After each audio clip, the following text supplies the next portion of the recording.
So now, without further ado, let us welcome the first speaker of the day, Ms. Ezzati. Ms. Ezzati is the legal officer of IM, and she has many years of experience in anti-corruption, bankruptcy, contract, metals, conveyancing, and debt recovery field. So she will be sharing with us on some insights on corporate liability under Section 17A of the MACC Act 2009 and the guideline on adequate procedure. So let us welcome Ms. Ezzati. All right, thank you so much, Ms. Chire, and thank you so much for the kind introduction, although I have to admit that I might be a little less impressive in person, but I'll try my very best to explain about corporate liability today.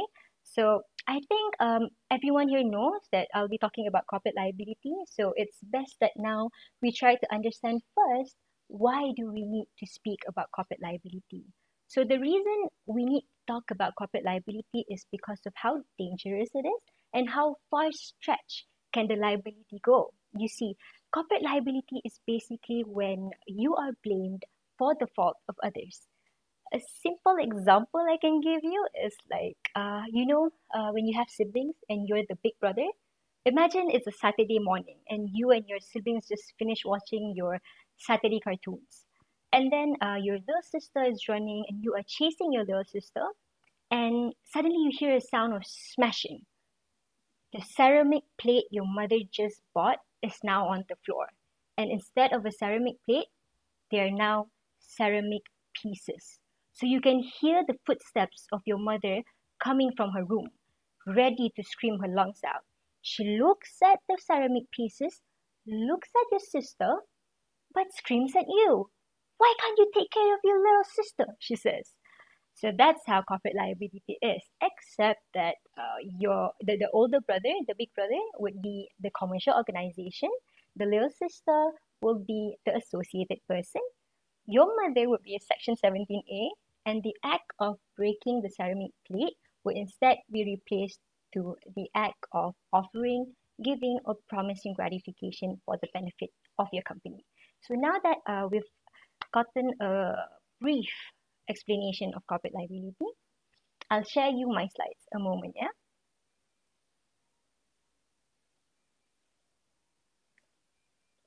Alrighty. Okay, so corporate liability under Section 17A of the MACC Act, and also some guidelines on adequate procedure, which is the defense that are available for you to defend yourself in court in the event that you are charged for Section 17A. To me, honestly, I feel like in order for you to understand a certain subject, you would have to ask questions, and not just any questions, the right questions. So I have listed down a few questions for us to answer together throughout the presentation. And at the end of the presentation, if you still have any questions or you require some clarifications, please just raise them up, and I will try my very best to try and explain them. All right, let's look into the answers I've listed down. So I think the first thing we would like to know is, what is corporate liability? Number two, who are these commercial organizations? Who are associated persons? What are the misconducts to avoid? What are the penalties that might be imposed? And what are the available defenses? So by going through all these questions, we would have a brief understanding of corporate liability. But later on, let's try to take a few key takeaways from some case studies that I've also prepared. All right, if you have time, that is. Okay, so first and foremost, again, we are asking the question of, what is corporate liability? So corporate liability is defined as the legal responsibility of a corporation for criminal actions or failure to act in some cases committed by the company's employees. See, it's scary, isn't it? Because you are going to face the consequences for faults conducted by others.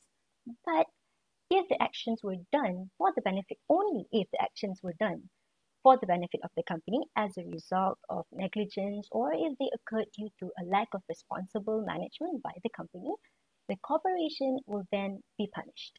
So basically, that's corporate liability. Your employee or your associated person conducts an act of bribery for the benefit of your company, even though it is without your knowledge, you might be charged under Section 17A. So that's how scary Section 17A is.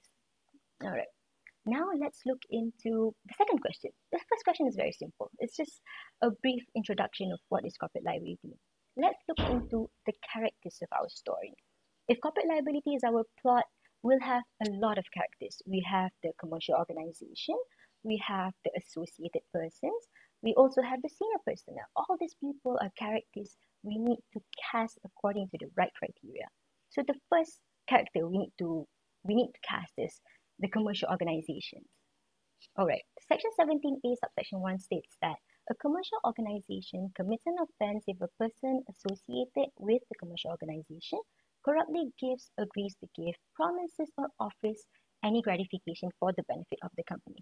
Do you see how funny the sentence sounds? Because you are the one, you as a commercial organization are the one committing the offense, but the act of bribery is done by someone else. So this is why we are talking about corporate liability, because it's a little bit complex than the usual criminal actions we are familiar to. Okay, so how do you determine a commercial organization? So they are the people who are liable under Section 17A, alright, understood. But who are they? You, me, who? Not to worry, flip the pages of your MACC Act, look into Section 17A subsection 8 of the MACC Act. Completely defined over there, saying that they include local companies established under the Companies Act, local partnerships established under the Partnership Act, foreign companies that carry on businesses in Malaysia, local partnership established under the Limited Liability Partnership Act, and also foreign partnerships that carries on business in Malaysia. Basically, to make it simple, two things: companies and partnerships. If you are foreign, if you are local, if you are registered under SSM, automatically commercial organization. Foreign companies, foreign partnership, if you carry on business in Malaysia, automatically commercial organization under the purview of MACC Act. Alright, but is there like a sure shot method for you to determine this commercial organization? Of course there is. My personal way is to look into their birth certificate. Not only humans have birth certificate, organizations have them too. So companies, for example, look at the certificate of registration in SSM. Two things it says here: Companies Act and certification of a company. So you are a company registered under Companies Act. Congratulations, you are a commercial organization. But how about partnerships? It's a little bit tricky because you can't find a certificate that says you are registered under the Partnership Act, because partnerships in Malaysia have to be registered under the Registration of Business Act. So don't look at the certificate. This is just one exception. Look into the business details instead, because it says there that type of business is partnership. So if you have this in your possession, congratulations, you are a commercial organization. And LLP, they also have their own certificate stating that they are a registered limited liability partnership under SSM. So this is a sure shot method. Still, there are questions lingering around about if some bodies are still commercial organizations. Statutory bodies, for example. You know what? Let's test out our sure shot method, see whether it works. Okay, what is the birth certificate of a statutory body? Statutory body. So birth certificate would be a statute, an act. So it's not registered under SSM. So it's not registered under Companies Act, which means that they are not commercial organizations. But wait, what about Petronas? You see, Petronas is my favorite example. Why? Is because Petronas was actually established due to an act, the Petroleum Development Act. But in the act, it specifically says that a company shall be established by the name of Petronas under the Companies Act, which means they are under the Companies Act and is registered with SSM. Let's take our sure shot method, look at the birth certificate. Birth certificate is a certificate from SSM. Hence, Petronas is a commercial organization. Okay, great. Now we know who are commercial organizations. You can tell if you are a commercial organization. You can tell if your friend is a commercial organization. Now let's look into the real culprit of this whole entire thing, the associated person. If you were the demigod Achilles, associated persons would be your heels. Alright, so again, we will look into Section 17A, subsection 1, but we'll be focusing on a different part. We will be focusing on the part that says, a commercial organization commits an offense if a person associated with the commercial organization corruptly gives, agrees to give, or promises or offers to give any gratification. So we have to focus on the fact that this associated person, their act will open up a criminal action against your company. So I think the most important thing for us to do right now is to determine who are this associated person, how do we curb them, how do we keep them in our hands and make sure they don't open up our company to a criminal action. Okay, not to worry again, Section 17A, subsection 6 has already listed out the definitions of associated person, which would include partners, directors, employees, and service providers. The first three are pretty straightforward. One's a partner, one's a director, any employee of your corporation. But what about service provider? It says there that service providers are those who provide services for or on behalf of your company. So still, can we know like some example? Sure. Agents, vendors, partners. So these are all the service providers. Let me give you an example. All right, so you have a friend named Bob. Bob is paid 30 ringgit per month by you to go around and distribute proposals, distribute your company profile to potential head of procurements. All right, so one day Bob goes to some ministry and waits around to see someone who looks important and then engages in a casual conversation, slides your company profile across the table, say something like this. So arrange me a meeting with your head of procurement and trust me, 5 minutes later, you will be happy to see your account balance. Bob says that, you, 50 miles away, sitting at home enjoying Netflix, is now liable under Section 17A. So do you see how scary the chain of events can start without your own knowledge? So yeah, that's how that's how associated persons work. In the guidelines of adequate procedure, the definition of associated person extends further. It also includes controllers, trustees, shareholders of a percentage of more than 30%. Those people are also your associated person. And keep in mind that this associated person, there is no need for a formal agreement that binds your relationship because the court would not be looking at the nature of your relationship. They will be looking at the relevant circumstances. Like Bob. Bob didn't have an agreement with you, but you paid him 30 ringgit every month and he actually offered gratification for the benefit of your company. So that is a great example of an associated person. So now we know who are liable, who are commercial organization, we know who are this associated person. Let's look into the misconducts we would want to tell our associated persons not to do. All right, so the misconduct is basically offering, giving, promising gratification for the benefit of your company. But please keep in mind that this is not similar to the bribery, the very famous way of people defining bribery. It's not for making false representation. It's not abuse of power. It's not even receiving. Keep in mind, it's not even receiving because specifically in the Act, it says that it's giving, offering, or promising gratification for the benefit of your company. Okay, visualize this. You have your associated person. They corruptly gives or offers to give any gratification with the intention to obtain or retain business for your commercial organization or to obtain or retain an added advantage in the conduct of business for your commercial organization. You see, this intention has to be proven. In the MACC Act, there's a provision called presumption. Presumption gives you the benefit of presuming intention, but the provision of presumption is only limited to certain provisions and it does not include Section 17A. So keep in mind, if one day you get charged with Section 17A, make sure that the prosecution can prove that the act was done for the benefit of your company because they would have to prove that intention as one of the elements. All right? So we were talking about gratifications just now. Correct me if I'm wrong, but I think in Malaysia, it is well known that gratifications usually just mean money or property. But actually, the definition of gratification extends far beyond just that.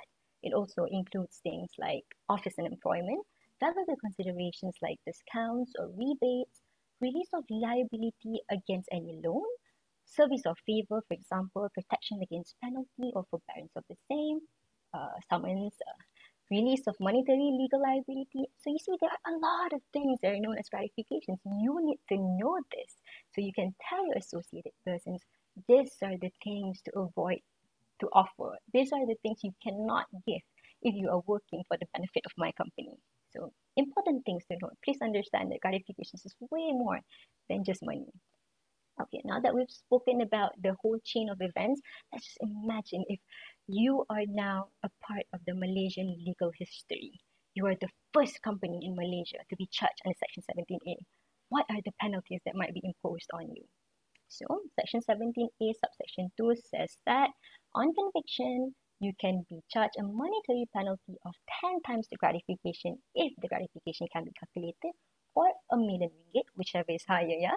So, for example, if your gratification is at 10 ringgit and you feel like, oh, 10 times 10 is just 100 ringgit, don't be too happy because whichever is higher means that you are not going to be imposed the penalty of 1,000 ringgit, you are going to be imposed the penalty of RM1,000,000 because they will choose which is higher. Then we also have imprisonment up to 20 years. Now, you might be wondering, how can an organization go to jail? Is there a jail for offices now? Is there a jail for buildings? Weird, right? Well, corporate liability has introduced something known as the parallel personal liability. So when you are a member of a company, be it a director or a partner, you will be separated or protected by this thing called the corporate veil. But in corporate liability, you cannot because the corporate veil does not exist. You are no longer a separate entity from the company. What happens in corporate liability is it is as if the senior personnel, such as the director, the partner, the controller, and the person directly involved in management has committed corruption on their own and is personally liable to the act of corruption unless it is disproved. So you know that famous legal diction that says you are innocent until proven guilty? Well, welcome to opposite day, ladies and gentlemen, because now you are guilty until proven innocent. All right? But then, how do you prove your innocence then? Let's look into the available defenses. Section 17A, subsection 3 and subsection 4 has provided the defenses available. But first, let's break it down. There are actually two entities that you need to save. First is your senior personnel. Secondly, you have to save your commercial organization. How do senior personnel save themselves? They would have to save themselves by ensuring that the offense is committed without their consent or without their knowledge. So you have to prove that this act of offering, promising, or giving gratifications is without your consent and without your knowledge. Other than that, you would also have to prove that in your position, you have exercised due diligence to prevent such commission as you ought to based on your position. So if you are a director, with the power that you have to ensure that you have done due diligence to prevent this commission of bribery. All right, so basically, maybe the senior personnel have successfully proven defense. So what happens next? The charge is not yet dropped. Although the senior personnel may be saved, now it's time for the commercial organization to prove its defense. How do commercial organizations prove their defense then? Oh yeah, implement the system that complies with adequate procedure. What is adequate procedure? Guidelines to prevent associated persons from undertaking conduct in relation to bribery. So the Prime Minister Office has actually published guidelines to actually have adequate procedure embedded in your company. So you can look into the guidelines that they have provided, but you have to remember that the guidelines provided by the PMO is merely a guideline. So just because you follow exactly what they say, it does not mean that you have a definite defense. You have to prove actual implementation and you have to show that it is practical for your commercial organization. All right, so the fun thing about adequate procedure is it falls on 5 different principles called trust.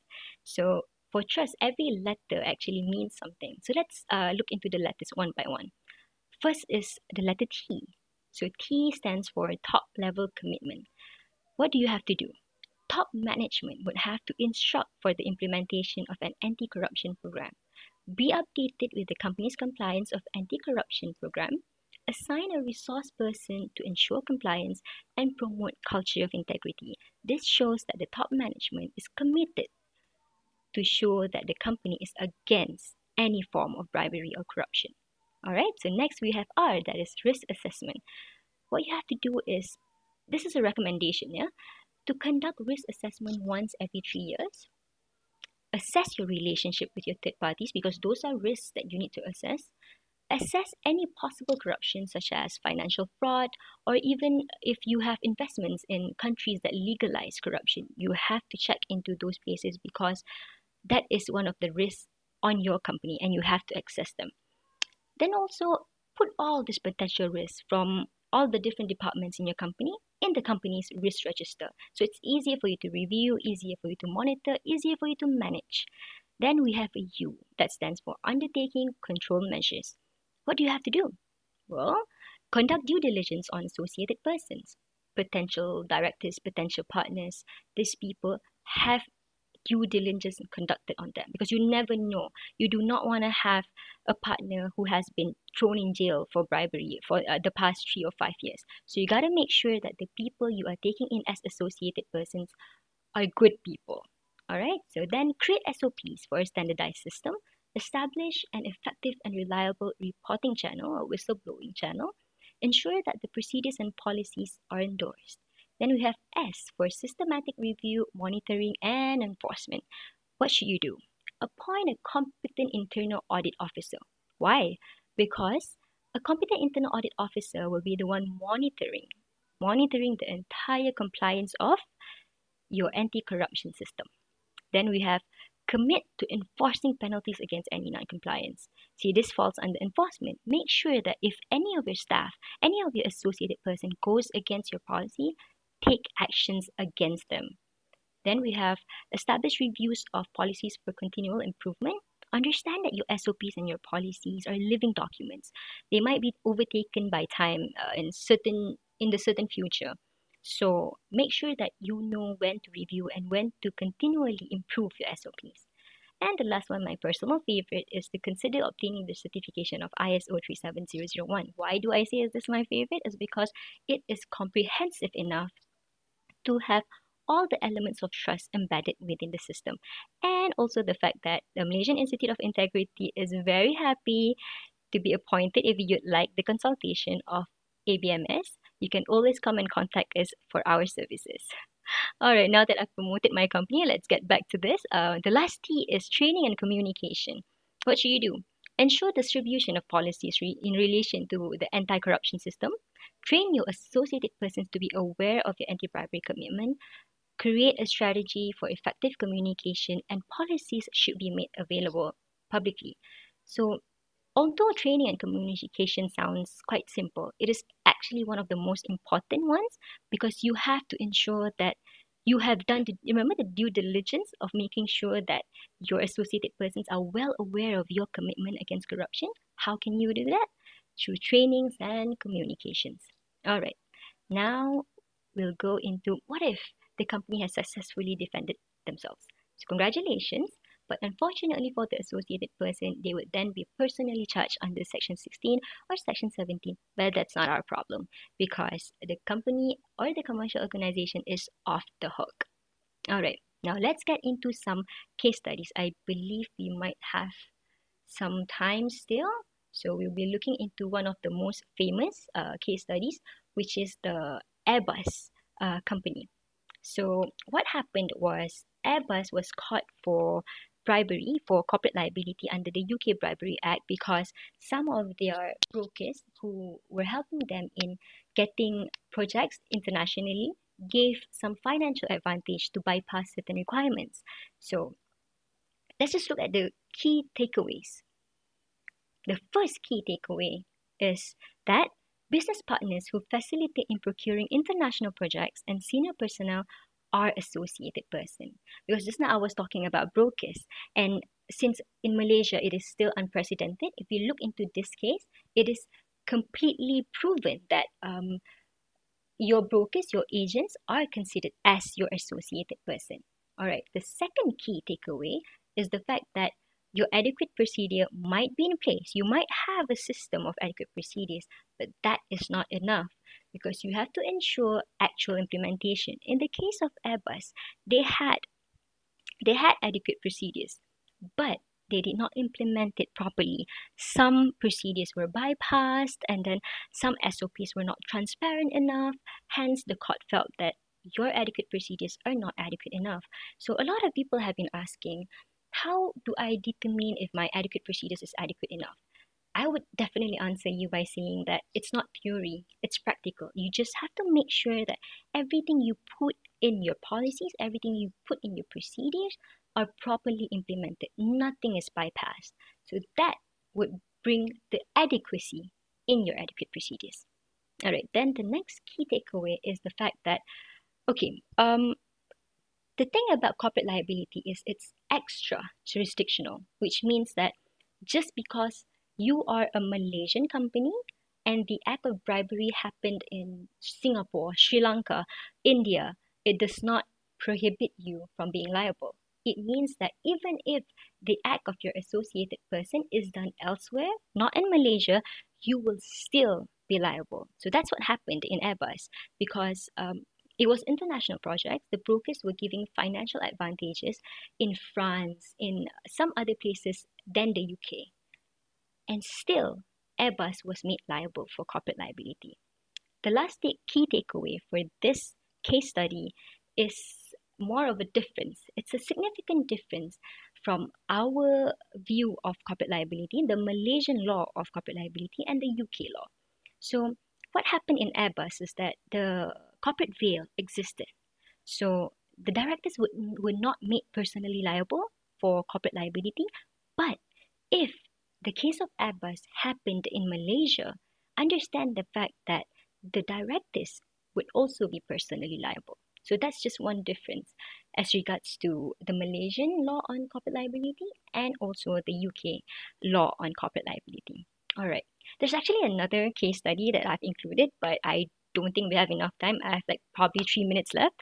So I think I'll end my presentation by first telling you again, thank you so much. And I'm very sorry if apparently you cannot hear me that well. I'm trying my very best to be near to the microphone.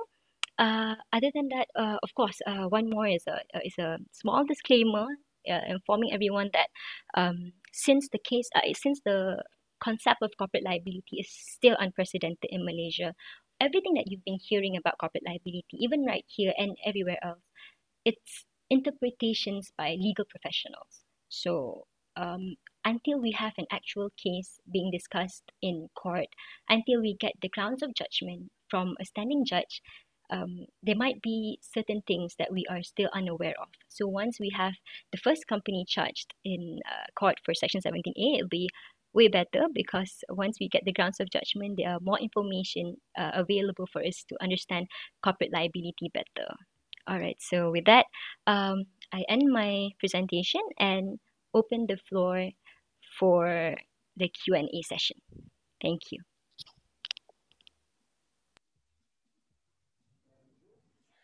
Hi, Ezzati. Thank you for your presentation. So now let's enter the Q&A session. Are you ready? Hello? Ready like Freddy. All right, great. So the first question that we have for you is, does the members of board of director of the federal statutory body that own a company criminally liable if the company is charged under Section 17A MACC Act? Does it need 51% and above stake or share in the company to be liable? All right, so when you talk about liability, I think you mean the senior personnel that will be made personally liable in the event that the company is charged with Section 17A, right? Yep. Okay, so the thing is, directors are not the only senior personnel that might be made liable.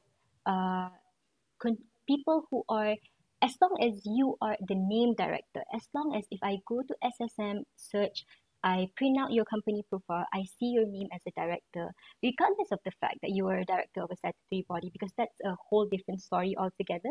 If I can see your name as a director in the company profile, you will be a senior personnel personally liable under Section 17A. So it doesn't matter your stakeholding, whatever, because everyone, even sleeping directors, will be made personally liable if your company is charged under Section 17A. All right. So just some clarification. So does that means that if the shareholders doesn't hold a post of director or any senior management post in the company, they are actually safe from Section 17A? Well, shareholders are more on associated persons, because when you talk about personal liability, we are talking about senior personnel, people who have a say in the management, people who have a say in the decision making of the company. So these are basically those that are liable. Like just now we were talking about service providers. They are not senior personnel. So I think the best way is to distinguish between the two. Senior personnel are people who will be made personally liable. Shareholders, controllers, trustees are associated persons. It's two different, it's separate territories, you see. One is talking about associated person, another is talking about senior personnel. So whenever you want to talk about people who are personally liable, remember, it's senior personnel. So it's directors, your controllers, your partners, people who are directly involved in the management. These four are considered as senior personnel in the Section 17A of our MACC Act. All right, thank you. So the next question that we have is, as a company secretary, what should we do under Section 17A? Is there any document that we can prepare for our client? All right, so company secretaries are usually the link or the bridge between a company and SSM. Yep. Or they are also even a link or a bridge between the top management and the rest of the staff.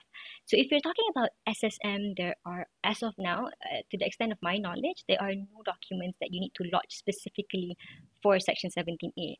But if you are, if we take into the consideration of you being the middle person between top management and the staff, there are a lot of things you can do. First, make sure the top management is aware of Section 17A.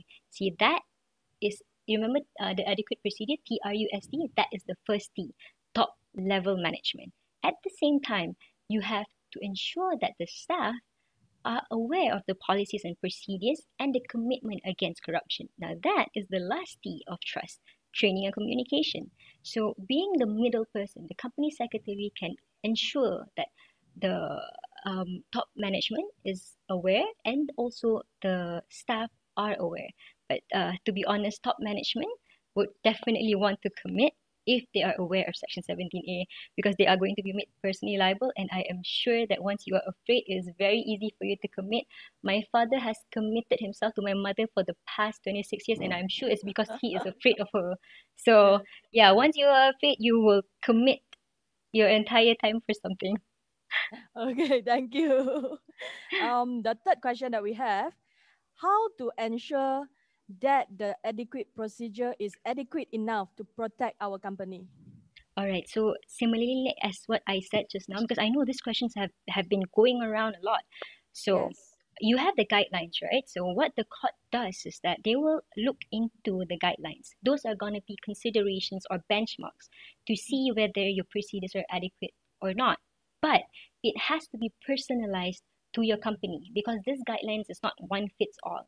And what ensures adequacy is implementation. You have to make sure that whatever SOP, whatever policies that you have in place, you have to implement them. So for me, it's not about the number of policies, it's not about the number of risks, it's about ensuring implementation. You have documented proof to say that, hey, I have my policy done, I have done exactly as what my policy says. Walk the talk. All right. So we have a few more questions since we have time. Yeah, So let's move on to the next question. Is alrighty. it an offense for a senior management staff to solicit donations from his colleagues, suppliers, and customer to help to pay for his medical expenses? That would be an offense, but not for corporate liability. Reason being is because, remember just now I said that in order for it to be corporate liability, the Yes. act of bribery must be done with the intention to retain or obtain a business, an added advantage or a business. So if you're saying that the senior management solicits gratifications from his colleagues for his personal benefit, then it's not corporate liability. That would fall under personal liability. That would be under Section 16 of the MACC Act. If he is a government body, it will be under Section, I'm sorry if I remember, but Section 17 or 19, like that. So yeah, it would not be under corporate liability though. All right. So another question. What if the gratification has not yet been received by the third party? It is only a promise at the moment? Understood. Okay. The thing about the definition of gratification, it not only just includes the things that I mentioned just now, all the money, property, and everything. It also includes office or promises of all of the above. So even if you look into Section 17A of the MACC Act, you see that it says the offense is when the associated person offers or promises to give a gratification. Even the gratification has not arrived. You haven't even decided what is the gratification. But if you offer an added advantage, you offer a gratification, you promise something, that is already an offense. So that's how we are trying to make sure that we can curb corruption as strictly as possible. Oh, thank you for your explanation. That's very clear. Another question. We have a few more questions coming in actually. Since there's more time, let's answer the question of the participant. Yeah. All right. So the next question. If a foreign company is registered as a foreign branch in Malaysia under the Companies Act 2016, but has not yet carried out its business activities in Malaysia, will it be considered as a commercial organization under the MACC Act? Okay, so again, we will go back to the MACC Act just now, and we were going through the definitions of commercial organization, where it specifically says that commercial organizations are foreign companies that carries on business in Malaysia. So now you're saying that they haven't carried out business. So if you can prove that you haven't carried out anything yet, then you're not a commercial organization. But once you are already there, once you are, you have an office, you have all your things ready, it's already part of carrying out business. So then you would be a commercial organization. So it goes on to, it depends on how can you prove that, I haven't carried on any business. So it goes that way. All right. The next question from Mr. Vichitra. So from what I understand is that there is even an indirect obligation on the directors of a company for the performance of its vendor or partners. Yes. Would having compliance standard for these partners and vendors reduce the risk? Having compliance standards on these vendors, yes. I believe it's like having some code of conduct for the vendor. Yes, definitely. Because as the director, you can anytime say to your contract manager or your legal officer, make sure that each and every one of our vendor contracts says that you have to comply to a strict compliance of anti-bribery. In the event that we found out that you have conducted an act of bribery, we have the right to terminate you. So when you have that in your contracts, you have that opportunity to break a relationship. If the other party does anything as regards to corruption, that would be a great job by the directors. All right. The next question. So how for any of the instance, I think, integrity officer or the audit officer can protect themselves, since that the officer has already advised the management to take the adequate procedure, but the management did not.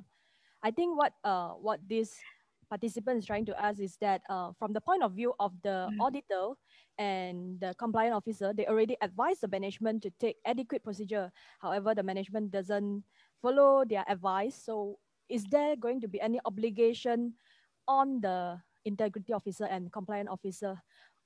All right, so and how can they protect themselves from that? All right, this is similar to the problems of some legal offices I know. When you give out legal advice and your management does not want to agree with it, despite the fact that you have given that specific legal advice. So what can you do is, as per the Section 17A, it says, if you are a senior personnel, how do you save yourself? Is that in your position, you have exercised due diligence. So what Yes. they should do is exercise due diligence. Make sure you put it in writing. You have given out your advice. A minute of meeting is set and ready, stating that you have expressed your professional opinion, stating that you have to do this, you have to do that, and that top management does not agree with that. So that's how you protect Okay. yourself. Documented minutes of meetings. So that's one of the ways. All right. So I believe that there are some other question. Just hold on for a few seconds. Sorry. Let us look at the question. Oh, but Chiri, I wanted to also Yes. inform everyone something, Yep. because a lot of people have been asking also, like, where can you find Section 17A? Because if you go through, if you look into the internet, if you search the MACC Act, you get the MACC Act 2009. And there's no Section 17A in MACC Act 2009. Yes, So correct. this is just something I just like to share, yeah, in case you are not aware of how can you look through the provision of Section 17A. What you can do is search for the MACC Amendment Act 2018. So that's the act which includes this amendment. So don't go looking for MACC Act 2009. You will never find Section 17A. So in Correct. order for you to really read through the provision word by word, search for MACC Amendment Act 2018. All right? MACC Amendment Act 2018. Correct. Yes, All right. 2018. Yeah. Perhaps some of our admin can put the what is it called? Can type the correct words to search in the chat box Yeah.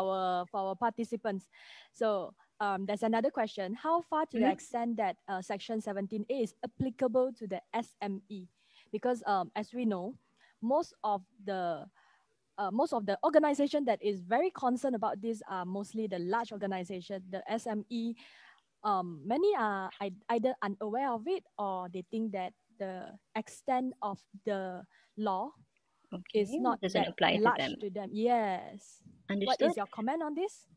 For me, again, as per what I said before, use the sure shot method. In order for you to know whether you are a commercial organization or not, simply look into your birth certificate, because I cannot say for sure, since SME are different types of enterprises. They might all be small and medium, but they are different Yes, types of correct. enterprises. Yes. So there's no a one answer for all. But what you have to do is simple. Go into your birth certificate.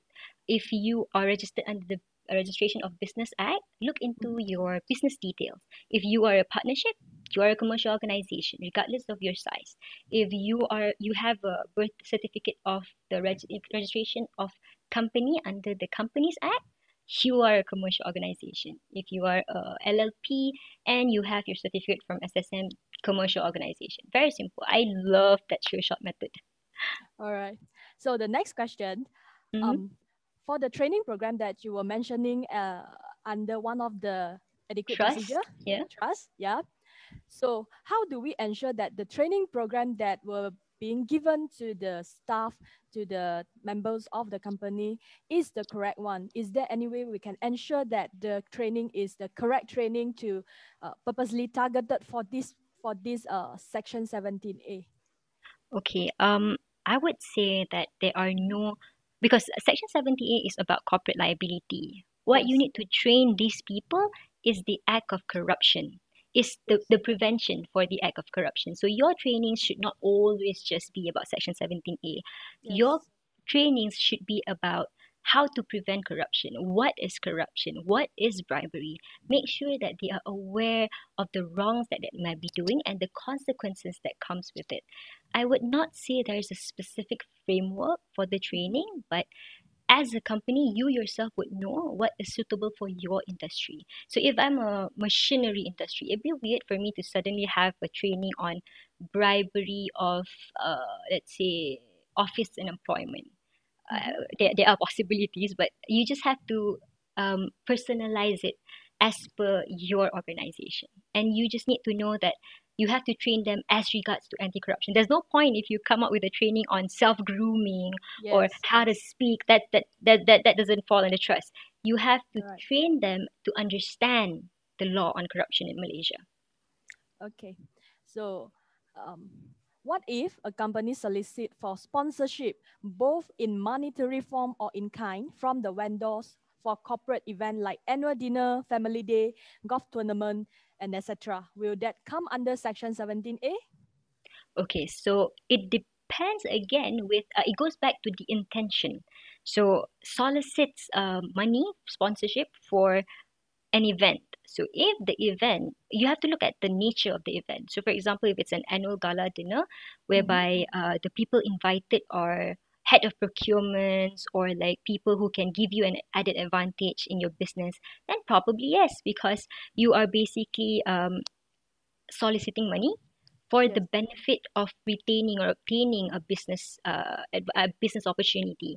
So it depends on however do you define under Section 17A, it goes back to the intention. You just have to make sure that if it's out of the intention, it's fine. But I'm not saying it's fine. It might not be under Section 17A, but it might be under different section of MACC. I'm not promoting corruption here. I'm just telling you that you might be liable under some others provisions, but not Section 17A if the All right. intention is not proven. All right. I think let me just double check if there is any other question. All right. All right, I think that's all for today. Thank you very much for your time and for answering all these All questions. right. It's very useful and very interesting to have your presentation, very lively. So Oh, thank you so much. I hope the participants enjoy it and find Izzati's presentation to be informative.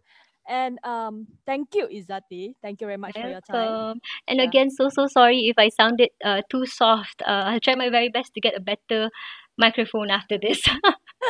All right. So hope to see you again. And All thank right, you. thank Thank you. you. Have a nice day. Take care. Stay safe.